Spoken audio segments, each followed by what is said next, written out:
వాయులింగేశ్వర దివ్యక్షేత్రంలో ఒక 3 సర్కిల్స్ ఏర్పాటు చేసినాం. శ్రీకాళహస్తి దేవస్థానం తరఫున భక్తకర్ణప్ప సర్కిల్, శివయ్య సర్కిల్, అదేవిధంగా నంది సర్కిల్.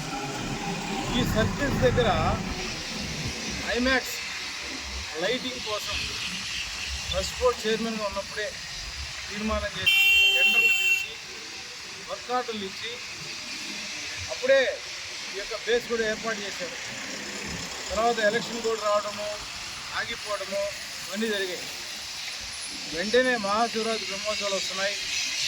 మన పట్టణానికి ఎంతో సుందరీకరణంగా ఉండే విధంగా ఈ ఐమాక్స్ లైటింగ్ ఏర్పాటు చేస్తున్నాం. ఈఓ గారు వెంటనే స్పందించాలా, ఈ లైటింగ్ వెంటనే ఏర్పాటు చేసి పట్టణ ప్రజలకందరూ కూడా ఇది ఒక మంచి బ్యూటిఫికేషన్ సైట్ మాదిరి తయారు చేయాల్సిన అవసరం ఉందని చెప్పి మీడియా ద్వారా ఈఓ గారికి, ముఖ్యంగా ఇంజనీరింగ్ అధికారులకి, అదేవిధంగా ఎలక్ట్రిసిటీ డిపార్ట్మెంట్ వారికి, అంటే టెంపుల్ ఎలక్ట్రిసిటీ డిపార్ట్మెంట్ వారికి కూడా ప్రత్యేకంగా తెలియజేసుకుంటూ మహాశివరాత్రి బ్రహ్మోత్సవాలకు సమీపిస్తున్నాయి. అంతా కూడా ఈరోజు పేపర్లో చూసాం. జనవరి 30 లోపల అన్ని వర్కులు కంప్లీట్ అవ్వాలని, ఆ ప్రాసెస్లో దీన్ని కూడా పెట్టుకొని వెంటనే కంప్లీట్ చేయాల్సిందిగా అధికారులను కోరుతున్నాం.